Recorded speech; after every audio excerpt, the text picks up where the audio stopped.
เฮาต้องได้ครอบออกมาตอนสวยทุกมื้อเพื่อมันแข่งมันก็จะบ่แฟร์สำหรับทางบริษัทที่เฮาเลยครอบเพิ่นแล้วก็ออกมาแข่งโดยเฉพาะแบบตั้งใจเต็มที่นำมันที่สุดต้อจะเป็นคนที่มักลอกสมองตัวเองมักลอกตลอดว่าอันนี้เฮ็ดได้จะเป็นคนที่บอกว่าตัวนี้เฮ็ดได้ปึ๊บแล้วจะมาถามตัวเองอีกเทื่อนึงว่าเฮาเฮ็ดได้แท้บ่แล้วคันสมมุติเฮาเฮ็ดบ่ได้ตามที่สแตนดาร์ดที่เฮาตั้งไว้แล้วเฮาจะเฮ็ดได้ส่ำใดสิ่งนี้มันเฮ็ดให้เฮาฮู้ตั้งแต่มื้อฮอบแบตโท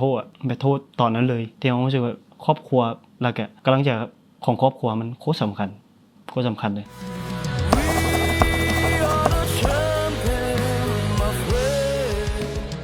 ก่อนอื่นเนาะก็สบายดีวิกตอร์เนาะก็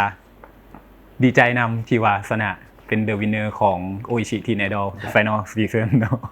ก็ดีใจเนาะที่ได้มานั่งลมมื้อนี้ก็อยากชวนลมอย่างหลายๆอย่างแหละคือที่บรีฟไปวังกี้นี่เนาะแต่ก่อนอื่นเนาะอยากให้วิกตอร์เนาะเล่าให้เฮาทุกคนอยู่นี่เนาะแล้วก็ผู้เบิ่งอยู่ทางที่เขาเจ้าเบิ่งวิดีโอเฮาอยู่เนาะว่าตอนนี้กำลังเฮ็ดหยังอยู่ในแง่ของเรื่องส่วนตัวเนาะบ่จะเป็นการเรียนการเฮ็ดเวียกหยังก็แล้วแต่เนาะแล้วก็ปกติคันแบบว่างๆเนาะนี่เฮามักเฮ็ดหยังก็ปกติต้องมันว่างๆมันสิร้องเพลงลูกเดียวเลยคืออยู่บ้านก็เปิดคาราโอเกะห้องอย่างเงี้ยเปิดมือแล้วก็ตอนนี้มีแผนอยากเฮ็ดธุรกิจน้อยๆของตัวเองก็คือเอาเงินรางวัลเนี่ยมาแบ่งแล้วก็มาเฮ็ดธุรกิจของตัวเองแล้วก็ส่วนเรื่องในวงการก็น่าจะมีเป็นโคเวอร์เพลงอย่างหลายกว่าช่วงนี้เพราะว่าเพลงของต้อยยังแต่งอยู่เด้อว่าอันนี้วิกตอร์ว่าเวลาว่างๆมักร้องเพลงอยู่เนาะห้องคาราโอเกะอยู่บ้านอย่างเงี้ยแสดงว่าเป็นคนมักร้องเพลงมาแต่ใดแต่น้อยเลยแต่น้อยเลยเนาะแม่นแต่น้อยเลยขาดเพลงบ่ได้แล้วตอนน้อยๆนี่คันย้อนกลับไปตอนนั้นน่ะนะวิกตอร์เป็นคนอะไรตอนที่เป็นเด็กน้อยเป็นคนที่เขาสมมุติมักอย่างละเฮ็ดแบบเต็มที่เลยนะคือตอนนั้นเฮาเริ่มเตะบาสเป็น9ปีซ้อมเตะบาสแล้วก็ซ้อมมาแล้วก็บ่เคยปะเรื่องร้องเพลงเลยแบบเข้าห้องน้ำอาบน้ำก็สิเปิดลำโพงมาร้องอยู่หั่นแบบอาบน้ำ2-3ชั่วโมงอย่างเช่นอยู่หั่นก็มีได้ก็มีนะแล้วก็เลยรู้สึกแบบเอาอีหลีเป็นเพลงอะไรที่แบบอยู่นำเฮามาแต่น้อยเท่าใหญ่นะเลยแล้วตอนนั้นมีความฝันบ่ว่าตัวเองใหญ่มาข้อยอยากเป็นนักร้องเนี่ยนี่ข้อยอยากเป็นศิลปินอันนั้นแน่นอนเลยคือความฝันมันอยากมีเพลงของตัวเองแล้วก็อยากมีคอนเสิร์ตครั้งหนึ่งเป็นของตัวเองแบบที่เฮาร้องเพลงเข้าไปละทุกคนแบบม่วนนำเฮาได้ร้องนำเฮาได้อย่างประมาณนี้ช่วงแข่งบ่เคยไปเลื่อนเบิ่งคอมเมนต์พอดีมีคนแชร์ไปนะของเพจของเฮาแหละแล้วก็เห็นน่าจะเป็นเอื้อยของวิกตอร์บ่แล้วว่าอันนั้นห้องเพลงแบบเข้าห้องน้ำนี่ห้องเพลงตลอดเอาลำโพงเข้าไปนำเองเป็นนั้นแท้แม่นเด้บางมื้อพ่อแม่ก็บอกว่าโอ้ลูกกับอีตนพ่อแม่นี่พ่อแม่ก็จะอาบน้ำกันก็คือต้องได้ถ่าคิวให้ห้องเพลงในห้องน้ำแล้วก่อนบัดนี้นอกจากเรื่องห้องเพลงเนาะเห็นว้าวเรื่องว่ามีกิจกรรมอื่นๆที่ว่ามักเฮ็ดเรื่องเตะบาสเล่นกีฬาเมียงเดี๋ยวนี้นะแม่นเฮาอีหยังกับมันจังได๋เด้ช่วงนั้นต้องย้อนกลับไปซีเกมครั้งล่าสุดในประเทศลาวเลยตอนนั้นแหละเป็นเป็นสิ่งที่เฮ็ดให้ต่อแบบอยากติดทีมชาติก็เลยบอกพ่อบอกแม่แหละว่าพาลูกไปซ้อมซะเพราะตอนนั้นมักแฮงแบบมักอีหลีแดด 1 โมง 2 โมงก็บ่ได้ย้านนะตอนนั้นแบบใส่เกิลลงมาเตะผู้เดียวก็เตะอยู่นั่นแหละก็เลยซ้อมมาแล้วก็ได้ติดทีมชาติอีหลีแม่นตอนอายุ11 ปี10 ปีประมาณนี้ก็คือได้ไปเกาหลีตอนนั้นคือ U10 ตอนนั้นแล้วก็ปีต่อมาก็ U12 ก็ไปเกาหลีอีกเทื่อนึงแล้วก็ U13 มันได้ไปจีนแข่งอยู่จีนแล้วก็ U14 15 16แล้วก็ติดมาเรื่อยๆจนมา U19 ก็คือ2 ปี 3 ปีแล้วนี่ก็คือได้ไปอินโดนีเซียที่ว่าทีมชาติลาวได้ที่2กลับมาด้วยช่วงนั้นก็เป็นข่าวไปช่วงหนึ่งพอเห็นคือก้าวถึงหลายในโลกออนไลน์นะแล้วเฮาคันเว้าแท้ๆจุดเริ่มต้นแบบที่เฮ็ดให้เฮาแบบมักมันอีหลีอีหยังที่คิดว่าเฮาเฮ็ดให้เฮามักการเตะบาสก็คล้ายๆห้องเพลงเลยคืออยากเป็นคนหนึ่งในสนามแล้วก็มีกองเชียร์ท่วมเลยนะรู้สึกจังซั่นอีหลีตอนนั้นแบบโค้ชเฮาเป็นคนน่ะที่ว่าไปเชียร์กับเจ้านั่นแล้วเฮาเห็นแบบรอบข้างเฮาแบบลาวสู้ๆลาวสู้ๆลาวสู้ๆสินะก็เลยรู้สึกว่าถ้าเป็นเฮาได้ไปเตะอยู่หั่นเด้แล้วได้ยินเสียงพวกนี้ มาใส่เฮาได้เฮาสิมีกำลังใจหลายส่ำใดวะอหยังประมาณนี้ แล้วเฮาก็เฮ็ดได้ ก็ กันเว้า เอาติดทีมชาติเนาะ บัดนี้เนาะเฮาสิเข้าตัวในส่วนของตัวการประกวดเนาะเพราะว่าวิกตอร์ก็มักเรื่องร้องเพลงมาตั้งแต่น้อย แล้วก่อนหน้านี้เคยก่อนที่ว่าจะมาโอชิทีนไอดอลนะเคยไปแข่งขันหรือว่าประกวดอีหยังเกี่ยวกับร้องเพลงมาก่อนบ่ ต้อเคยไปประกวดอยู่รายการหนึง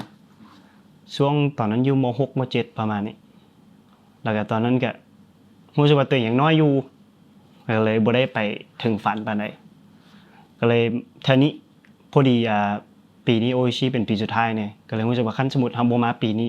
เฮาอาจจะอายุหลายขึ้นเฮาอาจจะบ่มีเวลานะก็เลยเลือกที่จะมาแข่งโออิชิในปีนี้ คันสิเว้ากับตัวนี้เป็นจุดเริ่มต้นที่เฮ็ดให้เฮาแบบตัดสินใจมารายการตัวนี้เลยเนาะแล้วหลังจากที่เฮาตัดสินใจมาแล้วอะนะอีหยังคือสิ่งที่อยู่ในหัวเฮาตอนนั้นแบบเฮามีความตื่นเต้นมีความกังวลหรือว่าเฮาวางแผนอีหยังไว้ ตอนนั้นวางแผน ก็รู้สึกว่าอยากได้แชมป์เลยตั้งแต่ส่งคลิปไปให้ทางโออิชิรู้สึกว่า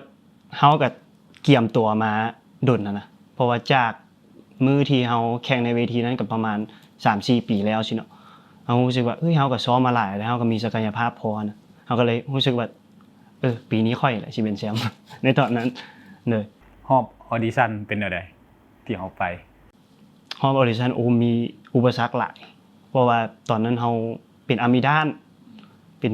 ป็นไข้ก่อนมื้อออดิชั่นประมาณ2มื้อเป็นไข้คอแหบอหยังต่างๆก็เลยแม่ขอเงินแหน่ไปซื้อยามายัดใส่กินประมาณมื้อหนึงเต็มๆยาแพ็คหนึงเบิดเลยแล้วก็เฮ็ดให้คอดีขึ้นแล้วก็ไปประกวดในFinal Audition เนาะแล้วก็โชคดีที่ไอเทเลอร์ยกป้ายให้ในมื้อนั้นขอบใจไอเทเลอร์หลาย ก็เลยว่าได้อยู่ทีมไอเทเลอร์ทีมตายเทเลอร์เลยเนาะ ๆแม่น โอเคบัดนี้เนาะมันมีความแบบอีหยังที่ท้าทายเฮาบ่ในช่วงทำอิฐของการหลังจากที่เฮาว่าผ่านออดิชั่นแล้วนะได้อยู่ทีมตายเทเลอร์แล้ว ความท้าทายแรกก็คือฮอตแบทเทิลเลยก็คือเฮาได้จับคู่กับทีมชิมวงก็คือน้องอาดาเนาะซึ่งน้องอาดาแบบโอ้เสียงม่วนแล้วก็น้องเก่งหลายๆเรารู้สึกว่า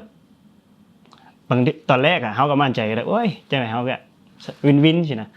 แต่พอแบบได้ไปซ้อมน้องอีหลีอุ้ยบ่ง่ายเว้ยอย่างประมาณนี้ I don't need no light to see you shine as your golden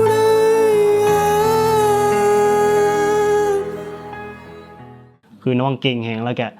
มันจะมีอุปสรรคก็คือเพลงในเพลง Golden Hour ตัวนั้นมันจะมีปรับคีย์เป็นคีย์ผู้หญิงแล้วเราต้องได้ห้องคีย์นั้นที่บ่แม่นคีย์ผู้ชายก็เลยรู้สึกว่ามันท้าทายแล้วก็เฮาใช้เวลาประมาณอาทิตย์นึงซ้อมโน้ตตัวเดียวโน้ตตัวที่ว่าสูงๆไปเลยนะเฮาซ้อมอยู่หั่นบางมื้อจนคอจนบ่มีแฮงสิเว้าออกมาแต่เฮาก็ตื่นมาก็ซ้อมจนมื้อแข่งอีหลีเฮาก็เฮ็ดได้ตามที่เฮาซ้อมก็ดีใจหลายๆ แต่ว่าหอมนั้นอายบ่ได้ไปเบิ่งแต่เห็นวิดีโอที่ว่าในเพจโอชิเขาเจ้าเอาลงอยู่กับเดือนหอมนั้นบัดนี้เฮาสิมาลมกันเรื่อง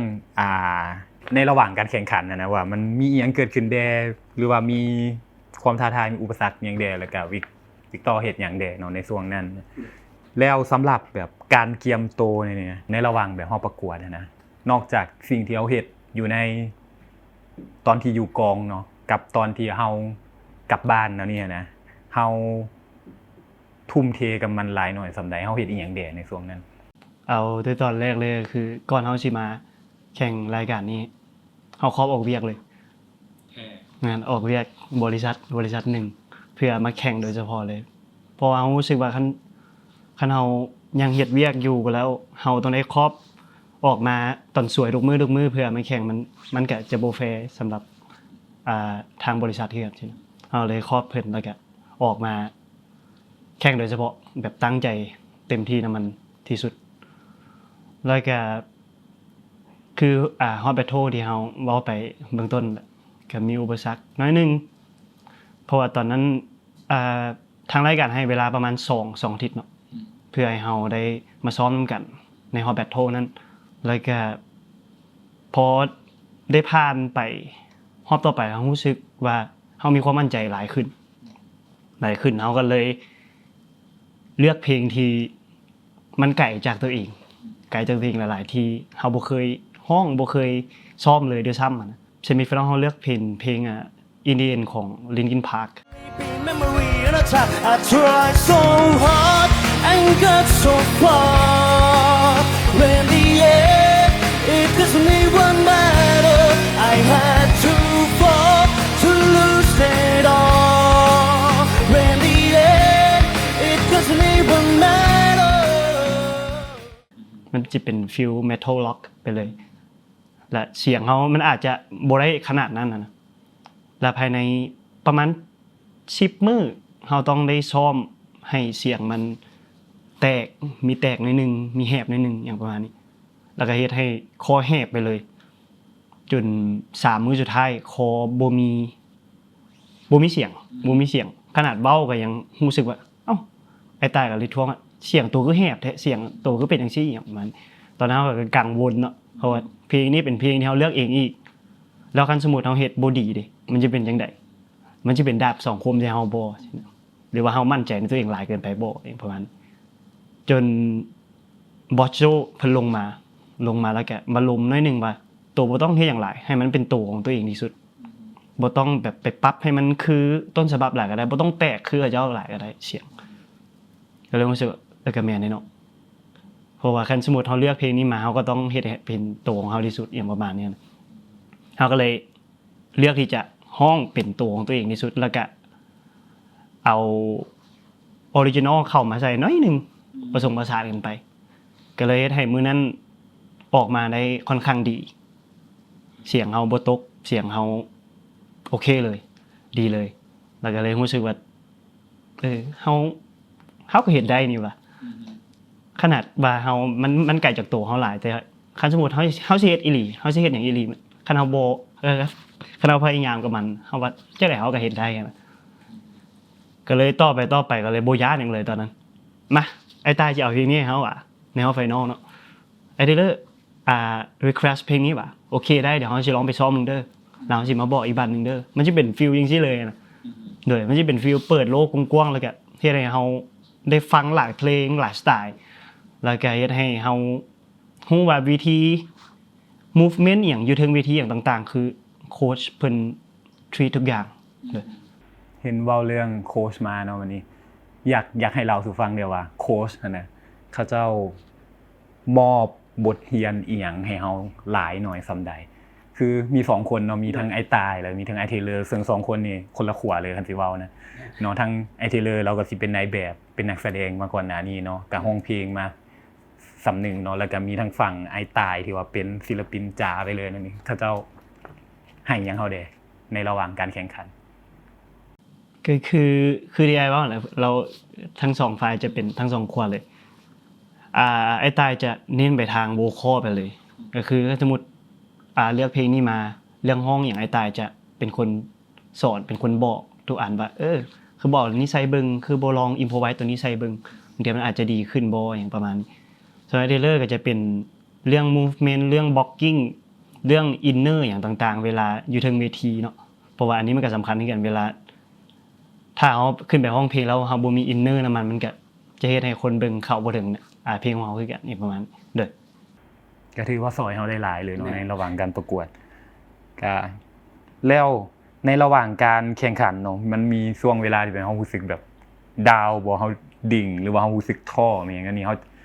และถ้ามีนะเฮาจัดการกับมันได้เฮาว่าเกือบทุกคนต้องมีอยู่แล้วอันนี้ที่รู้สึกว่าเพราะว่ามันเป็นการแข่งขันระยะยาวเลย2เกือบ3เดือนจึงไปถึงฮอลไฟนอลเนาะจึงแล้วอย่างประมาณนี้มีก็น่าจะมีช่วงเซมิไฟนอลแล้วก็ไฟนอลก็มีกันก็คือแบบรู้สึกเฮาเมื่อยไปเฮาท้อไปเวียงคือบ่เป็นตามที่เฮาคิดป่ะนี่ประมาณนี้แต่ต้อจะเป็นคนที่มักลอกสมองตัวเอง มักหลอกตลอดว่าเอ้ยอันนี้เฮ็ดได้จะเป็นคนที่บอกว่าตัวนี้เฮ็ดได้ปึ๊บแล้วจะมาถามตัวเองอีกเทื่อนึงว่าเฮาเฮ็ดได้แท้บ่แล้วคันสมมุติเฮาเฮ็ดบ่ได้ตามที่สแตนดาร์ดที่เฮาตั้งไว้แล้วเฮาจะเฮ็ดได้ซ้ำใดอย่างประมาณนี้แล้วต้อจะเป็นคนที่บ่ย้านหยังเลยคันสมมุติตั้งสแตนดาร์ดไว้แบบนี้แล้วปึ๊บเฮ็ดได้ไก่ครึ่งนึงก็ยังดีอย่างประมาณนี้เลยคันสิเว้าก็คือเฮาส่วนตัวแล้วเป็นคนที่มีทัศนคติที่แบบว่าข่อยต้องเฮ็ดสิ่งนี้ให้มันได้คันข่อยตั้งใจที่จะเฮ็ดแล้วข่อยต้องไปให้มันฮอดบ่อนนั้นด้วยวิธีใดก็ตามบัดนี้เฮาสิย้อนกลับไปมือไฟนอลเนาะสิข้ามสกิปไปไฟนอลตอนนั้นบรรยากาศมันเป็นจังไดตั้งแต่ก่อนขึ้นเวทีไปจนพอได้เฮ็ดโชว์แบบ10นาทีเลยเนาะโชว์10นาทีตอนนั้นเป็นจังไดเอาอีหลีคือตอนฮอบ Final Audition เลยเฮาซ้อมหลายจนคอแหบจนคอบ่มีเสียงแล้วก็ตามสูตรเก่าเป๊ะซื้อยามาใส่ใน2มื้อสุดท้ายซื้อยามาใส่จนรู้สึกว่าเฮาจะเป็นคนที่ขี่รถอยู่เฮาก็จะซ้อมตลอดซ้อมห้องไปตัวใดที่ตัวเองบ่ได้รู้สึกว่าตัวเองตัวใดที่ตัวเองยังเฮ็ดบ่ได้ดีประมาณนี้แล้วก็จะซ้อมแล้วตัวนั้นแหละที่เฮ็ดให้เฮาคอแหบบ่มีแฮงในการเปล่งเสียงในครั้งต่อไปอย่างประมาณจนขึ้นเวทีอีหลีตอนนั้นถามว่ารู้สึกตื่นเต้นบ่ตอนนั้นบ่เลยบ่รู้สึกตื่นเต้นเลยเพราะว่าเฮาผ่านมารอบ Final Audition รอบ Battle มันSemi Final จนว่า Final แล้วเฮารู้สึกว่าเป็นหยังเฮาต้องตื่นเต้นเพราะว่าเวทีนี้มันเป็นเวทีของเฮาอยู่แล้วนะมีแต่ออกไปแล้วก็เฮ็ดให้มันเต็มที่เฮ็ดให้มันบ่พลาดตอนนั้นในหัวเป็นซำนี้อีหลีตายเป็นตายก็ยอมมาลองวัดกันไปเหงื่อตกเลือนไหลใครก็พร้อมเข้าไปด้วยทุกอย่างที่มีลุยเข้าไปจังๆสู่สักครั้งนี้มีน้ำพลังแต่มันก็จะมีข้อผิดพลาดอยู่ในเพลงแต่ก็มันจะเป็นเล็กๆน้อยๆเนาะแล้วก็มันสิมีบอน5บอน1ในโชว์ของเฮาแต่ว่าทุกคนอาจจะบ่เห็นดอกแต่ว่ามีแต่เฮาที่ฮู้นะเพราะว่าตอนเพลงที่1ดาวลงปึ๊บแล้วไฟมันจะปิดแล้วบัดนี้นะเฮาละต้องได้เปลี่ยนเสื้อนะต้องได้เปลี่ยนเสื้อเพื่อเอาอีกตัวนึงมาใส่แล้วเสื้อมันไปเกาะมอนิเตอร์ปึ๊บแล้วบัดนี้มอนิเตอร์หลุดปึ๊บแล้วนี่มือกีตาร์มือกลองอย่างกับเจ้าจนสิเข้าเพลงที่2แล้วนะเฮาบอกหยุดก่อนอย่าฟ้าวใส่เครื่องอยู่แล้วอย่างประมาณนี้เราก็ฮิปซุปมอนิเตอร์ใส่แล้วก็ฮิปซุปเครื่องแล้วก็โอเคเริ่มแล้วก็เจ้าก็ปั้งขึ้นมาเลยใช่มั้ยตัวนั้นก็เป็นแบบเป็นข้อผิดพลาดเล็กๆน้อยๆแต่ว่ามันก็บ่ได้เฮ็ดให้โชว์เฮามันหยุดไปบ่ในมุมของผู้เบิ่งนี่นะพออ้ายก็ไปเบิ่งน้องวินากาบ่เห็นแม่นบ่เห็นก็คิดว่ามันก็เป็นโชว์หยังคงมันไปตามเซตของมันนั่นแหละเนาะแล้วในมื้อนั้นเนาะเห็นเลือกเพลงโชว์กับแต่ละคนก็ประมาณ3เพลงเนาะจะเป็น3เพลงมีเพลงลาวเพลงนึงเนี่ยเห็นแล้วของวิกตอร์จะมีอย่างก็ We Are The Champions ของเอาตัวทำอีกก่อน I Surrender ของ Celine Dion เนาะแล้วก็มีศึกสิงนางของ Boxer แล้วก็ We Are The Champions ของ Queen แล้ว เป็นหยังเพลงทั้งหมดนี่แม่นเฮาเป็นคนเลือกเองบ่ตัวนี้หรือว่าโค้ชมีหยังซอยในการเลือกโค้ชจะเป็นคนซอยคือโค้ชเพิ่นจะวางให้เลยว่าอยากให้ต่อมาคาแรคเตอร์นี้เด้ออยากให้ผู้นี้มาคาแรคเตอร์นี้เด้อประมาณก็จะแยกกันไปสำหรับ5คนคือของต่อจะเป็นเพลงหนักไปเลยห้องเพลงเสียงเพราะว่าเสียงต่อมันเสียงแบบแน่นอยู่แล้วนะเราก็เลยบอกว่าฉันก็ไปเพลงหนักสูงไปเลย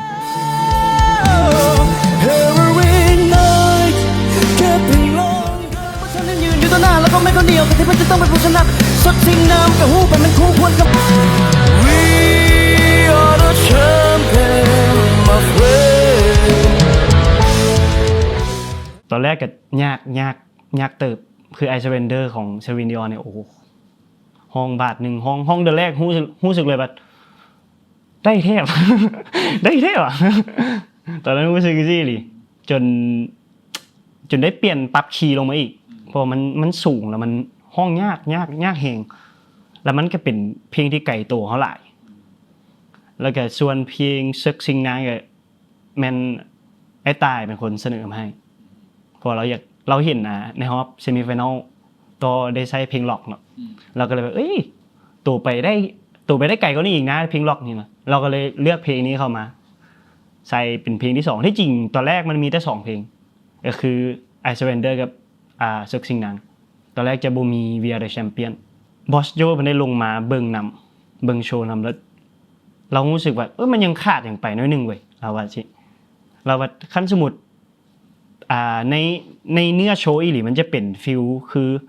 เพลง I Surrender มันจะเป็นว่าค่อยยอมแพ้แล้วกับความฝันของค่อยอย่างประมาณนี้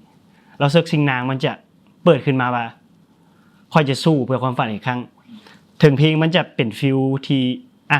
ญาติเอาผู้หญิงเนาะแต่เฮาผัดไปญาติเอาความฝันของเฮาอย่างประมาณนี้ก็เลยไอ้โจ้ก็เลยตื่ม We Are The Champion เข้ามา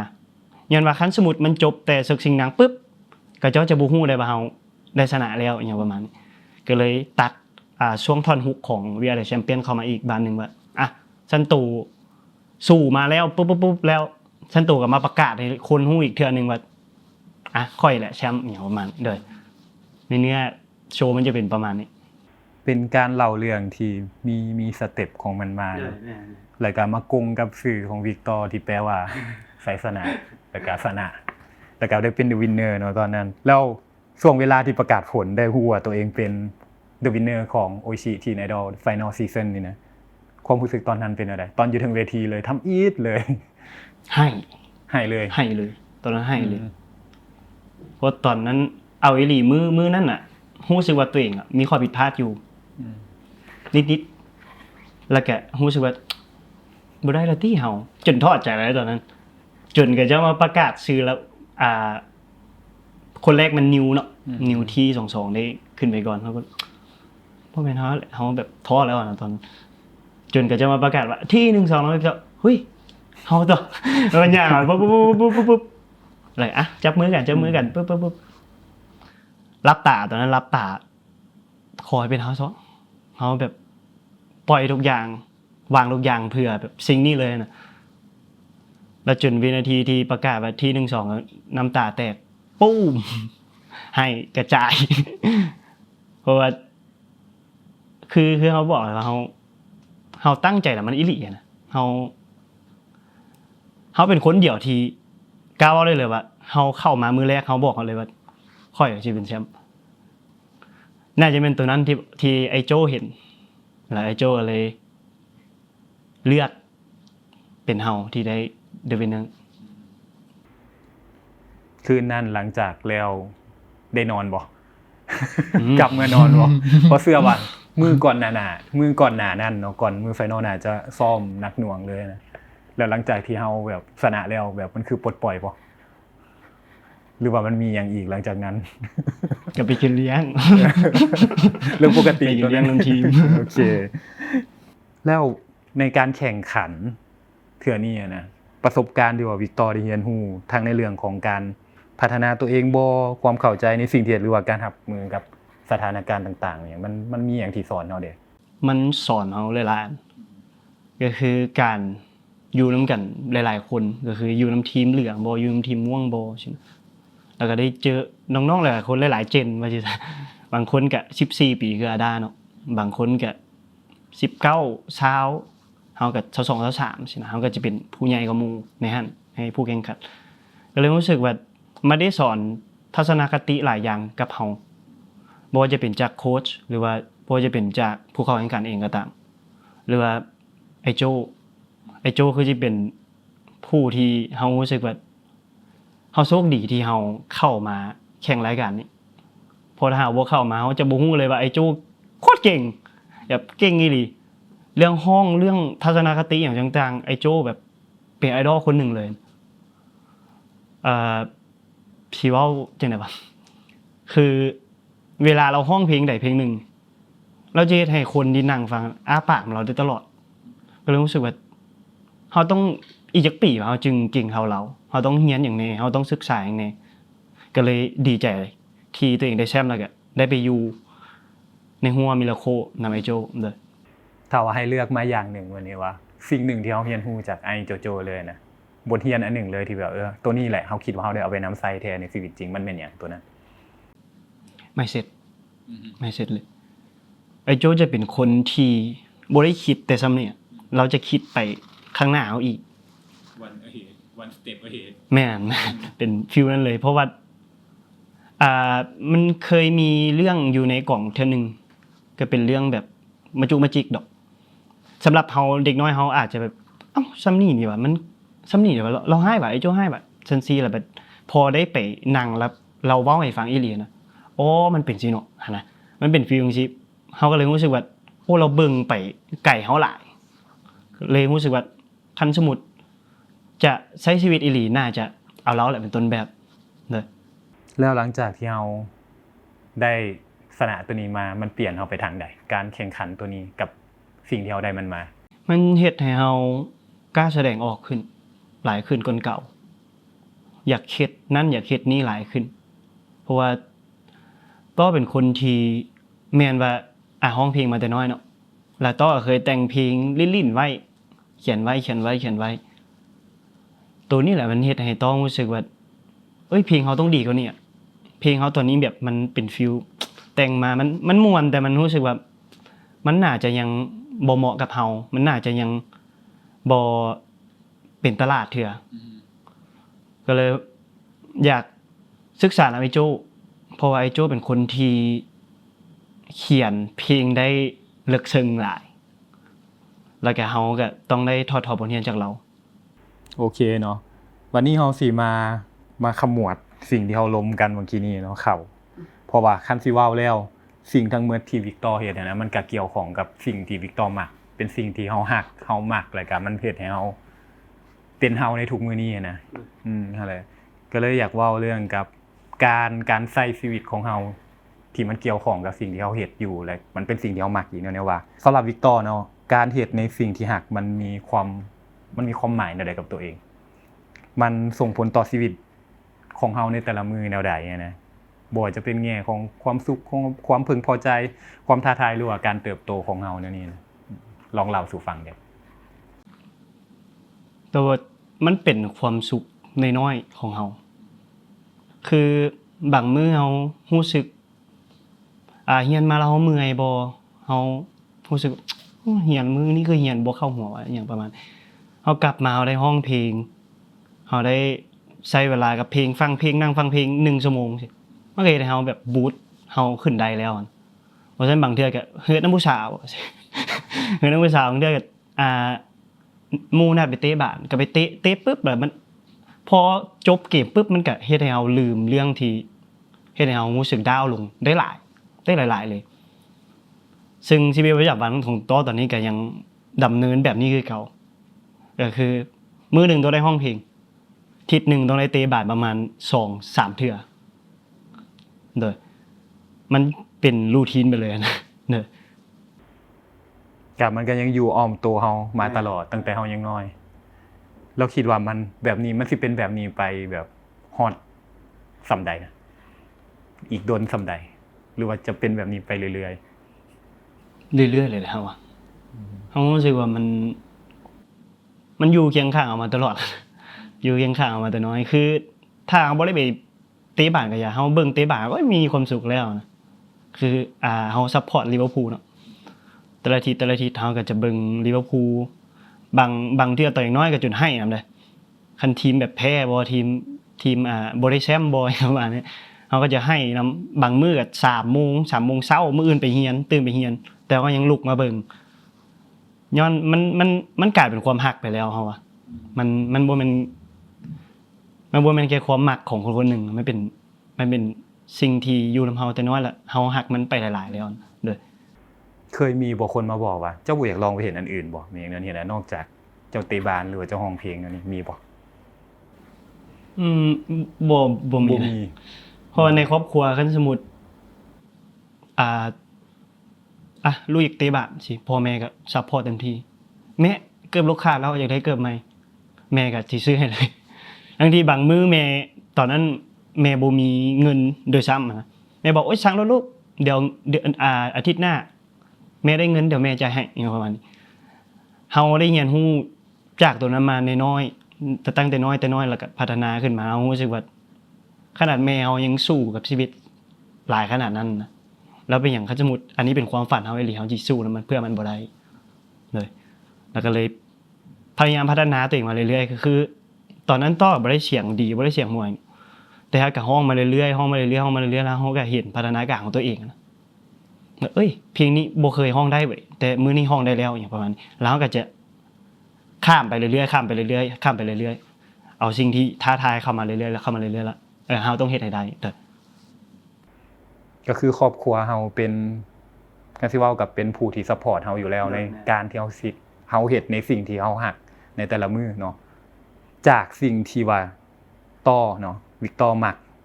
สิ่งที่วิกตอร์ฮักนะ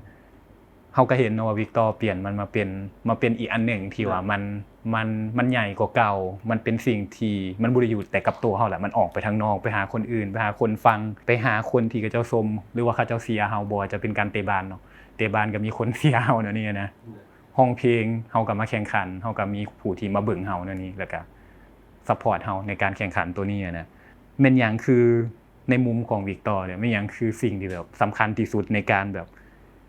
ที่เฮาจะเปลี่ยนสิ่งที่เฮามักหรือว่าสิ่งที่เฮาฮักนะให้กลายเป็นพลังที่ว่าพาเฮาไปทางหน้าได้ไปหาเป้าหมายยากกว่า ง่ายขึ้นนะ คำถามยากบ่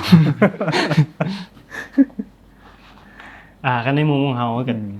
น่าจะคือการลอกสมองตัวเองคือเก่าคือถ้าสมมุติคนหนึงต้องมีอยู่แล้วสิ่งที่ตัวเองมักอีหลีแบบข่อยต้องเฮ็ดได้อีหลีนะแล้วมันสิดีสำหรับถ้าเฮาไปฮอดจุดนั้นที่เฮาตั้งไว้นะแล้วต่อเลยรู้สึกว่าตัวเองก็เป็นคนหนึงที่เอาเรื่องพวกนี้แหละเก็บเกี่ยวประสบการณ์มาเรื่อยๆจากผู้นั้นจากผู้นี้แน่ต่อจะบ่เป็นคนที่มั่นใจตัวเองแล้วจะบ่คิดว่าจะปิดกั้นจะบ่เป็นแบบน้ำเต็มแก้วนะเราจะเป็นฟีลแบบถ้าผู้นี้บอกอย่างมาเฮาก็ฟังเฮาก็มาปรับใช้ในตัวเฮาเอาถ้าเป็นพลังอีหลีก็น่าจะเป็นคนอ้อมข้างที่ให้กำลังใจเฮาตลอดบ่ว่ามื้อนี้เฮาจะเฮ็ดได้ดีหรือเฮ็ดบ่ได้ดีแต่เพิ่นก็บอกว่าเฮ็ดใหม่ลูกลองใหม่แล้วก็เอื้อยนำเอื้อยก็จะเป็นขนาดเราเรียนอยู่จีนเราก็จะส่งกำลังใจมาให้ตลอดว่าบ่ต้องคิดอย่างหลายเพิ่นแข่งก่อนโลดประเทศอันนี้ก่อนโลดอันนี้มันความฝันเพิ่นอย่างประมาณนี้แต่กี้เฮารู้สึกว่าเฮาผู้เดียวเฮาก็เอาอยู่นะแต่พอมาฮอดแบตโทตอนนั้นที่จริงพ่อแม่ก็เครียดได้ที่ครอบออกจากเวียกแล้วมาแข่งจนมื้อนั้นแบบรู้สึกว่าพ่อแม่บ่ซัพพอร์ตเราอีหยังประมาณนี้เฮาคิดเองได้ตอนนั้นจนมื้อนั้นเฮาตื่นเช้ามาแล้วแม่ตื่นมาแต่เช้าประมาณ 7:00 นมาบอกว่าสู้ๆนะลูกอย่างซี่นะเฮาขี่รถออกมาเฮาน้ำตาไหลเลยมื้อนั้นน้ำตาไหลเลยว่าขนาดเพิ่นที่บ่โอเคนำเฮาแต่เพิ่นก็ยังส่งกำลังใจนำให้เฮานะจนมามื้อขึ้นเวทีอีหลีมันเห็นเบิดครอบครัวแบบพ่อก็มาแม่ก็มาพี่น้องก็มาใช่ตอนนั้นกังวลบ่กังวลแต่รู้สึกตอนนั้นรู้สึกแค่ว่ามื้อนี้เฮ็ดเต็มที่แล้วเฮ็ดให้พ่อแม่เห็นแล้วก็แล้วว่านี่แหละทางของเฮาอย่างประมาณนี้แล้วมื้อนั้นก็ออกมาได้ค่อนข้างดีเฮาฮู้อยู่แล้วเนาะว่าเฮามักอีหยังเนาะแล้วเฮาเพียงแต่บอกตัวเองว่าเฮาต้องเฮ็ดมันลงมือเฮ็ดมันบวกกับพลังใจกำลังใจจากคนอ้อมตัวเฮาโดยเฉพาะครอบครัวต่อไปบัดนี้ the next chapter มีเป้าหมายหยังกับตัวเองในอนาคตคือว้าวเนาะวิกตอร์เราสู่ฟังว่าตั้งแต่ต้นนั่นแหละว่าเฮาเองนะลาออกจากเวียกมาเฮ็ดสิ่งนี้ที่มันเป็นความฝันของเฮาเนาะแล้วก็ทุ่มเทกับมันจนมาฮอดจุดนี้นะแล้วเฮาเสียดหยังกับมันต่อไปอันดับแรกก็ขอให้เพลงแรกซิงเกิลแรกดังปุ้ม ให้มีงานเข้าหลายๆแล้วก็สิพยายามออกเพลงที่มันบ่แม่นสไตล์เพลงลาวนะจะออกไปทางอินเตอร์บ่ประมาณนี้อยากให้มันเป็นอีกสไตล์นึงที่คนลาวสามารถฟังได้นะแล้วก็คนลาวสามารถเข้าถึงได้เพราะว่าเฮาคิดว่าเพลงทุกมื้อนี่มันกว้างแฮง เฮาที่เฮาคิดคอนเซปต์แล้วเฮายังบ่ฮู้เลยซ้ำว่าต้องเฮ็ดสไตล์ใดวะหั่นขนาดว่าต้องเฮ็ดให้มันแตกต่างฮู้อยู่ว่ามันเฮ็ดให้มันแตกต่างแต่ยังบ่ฮู้ว่าเฮาต้องไปทางใดอีหลีอันนี้ก็ต้องได้ไปรวมนำบอสตื่มอีกบาทนึงว่าเราจะให้ไปทางใดอีหลี แล้วส่วนตัวเฮาเด้คันว่าแบบเฮาแนมเห็นตัวเองจากจุดนี้ไปอีกอาจจะหลายๆปีต่อหน้านี่หรือว่าอาจจะสำใดสำหนึ่งที่วิกตอร์เห็นตัวเองนะเฮาเห็นตัวเองไปอยู่ในจุดใดจากตอนนี้เฮาเห็นภาพตัวเองแนวใด อีก5 ปีข้างหน้าเนาะ หรือว่าอาจจะดนกว่านั้นหรือว่าอาจจะสั่นกว่านั้นก็ได้ หลังจากออกเพลงแนวนี้นะหรือว่าหลังจากเฮาปล่อยซิงเกิลทำอิฐไปมีเพลงที่2ที่3ตามมาแล้วเฮาเห็นตัวเองเป็นแนวใดในตอนนั้นเฮามีภาพในหัวบ่ เห็นตัวเองจับไมค์ห้องอยู่ถึงเวทีที่ใหญ่ที่สุดในลาวเห็นผู้คนที่ยกมือแล้วก็ห้องเพลงนำเฮาได้ห้องเพลงเฮาได้ว่าสิซะสำนั้นเอาอีหลีความฝันเฮาซ้ำนั้นอีหลีเลยแบบมันเป็นความสุขอันนึงไปแล้วนะ ก็คือคันเว้าแล้วล่ะข่อยจะบ่กลับไปเฮ็ดในสิ่งที่ข่อยเฮ็ดก่อนหน้านี้ที่ข่อยลาออก เนาะ โอเค โอเควิกตอร์คิดว่าการที่เฮากำลังค้นหาตัวเองหรือว่ากำลังพยายามเฮ็ดตามความฝันอีหยังบางอย่างอยู่แม่นหยังคือสิ่งที่เฮาควรเฮ็ดเฮาต้องเฮ็ดแนวใดเฮาจึงจะไปฮอดจุดนั้นได้ในมุมของวิกตอร์เองอันดับแรกต้องมั่นใจตัวเองมั่นใจตัวเอง2มาเปิดรับฟังความคิดเห็นของคนอื่นเพราะเอาอีหลีคนๆหนึงบ่สามารถแบบย่างแบบผู้เดียวได้แน่นอนต้องมีผู้หนึ่งผู้สองผู้สามมาช่วยผลักดันเจ้าบ่หรือว่ามาช่วยให้คำแนะนำเจ้าบ่แต่ว่ามันสำคัญหลายสำหรับคนอ้อมข้างเพราะว่ามันสิว่าแนวใดคือวัยรุ่นเฮามันบางเทื่อเฮารู้สึกว่าพ่อแม่อยากจมหลายโพดบ่หยังบ่สินะแต่ผัดพอมันมามื้อที่เฮาสิว่าจังได๋มื้อที่เฮาผิดพลาดบ่ในการใช้ชีวิตก็มีแต่เพิ่นที่ให้อภัยแล้วก็บอกเฮาเสมอว่าเอาใหม่ลูกโอ้ว่าเราสิให้ เด้อสิ่งนี้มันเฮ็ดให้เฮาฮู้ตั้งแต่มื้อฮอบแบตโทษแบตโทษตอนนั้นเลยที่เฮารู้สึกว่าครอบครัวแล้วก็กำลังจะของครอบครัวมันโคตรสำคัญเลยในวัยนี้22 23แล้วคันให้สรุปเส้นทางการค้นหาตัวเองของวิกตอร์เล่าสั้นๆให้ฟังแบบจักประโยค1 2ประโยคนี่คิดว่ามันเป็นหยังเรื่องราวตัวนี้ สู้บ่ถอย สู้บ่ถอย เอาเป็นหนังได้บ่ไปเฮ็ดเป็นหนังเลยเนาะ